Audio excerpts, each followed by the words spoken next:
Now, while the court has yet to release their opinion on the abortion case, earlier today, the Supreme Court did deliver Senator Ted Cruz a massive win on campaign finance, a 6-3 decision. The court found that a law limiting the use of post-election funds to reimburse candidates who lend funds to their own campaign is unconstitutional.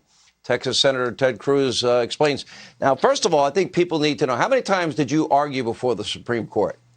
9 times. Okay, how many times did you win? 5 of them. Okay, but you took on tough cases, to be fair to you. Alan Dershowitz won said... some of the biggest landmark cases in the country. Alan Dershowitz, Harvard professor, said you were one of his best students that he's ever had the opportunity to teach. You guys don't agree on a whole lot. All right, let's go to this case. Specifically, why is this such a big win?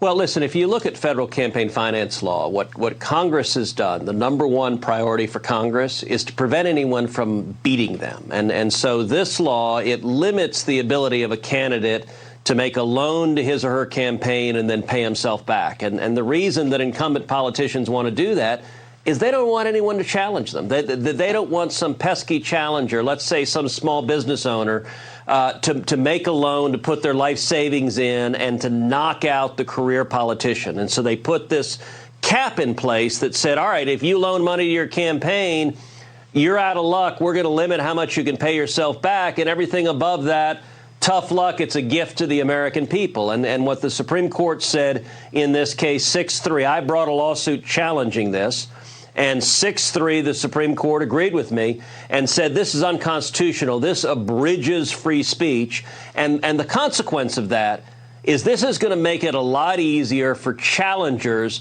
to take on career politicians. The existing rule benefited incumbent politicians, and it benefited the super rich. And the result of this decision today is it becomes a lot easier for citizens to say, all right, I'm fed up with the direction our country is going, and I'm going to go campaign and throw the bums out. And the more of that you have, the stronger our democracy is. Clarence Thomas, I'll leave the court when I do my job as poorly as you do yours. You got to love Clarence Thomas. He's always had a great sense of humor, smart as hell. I think one of the great justices of all time. And I love that answer. What's your reaction?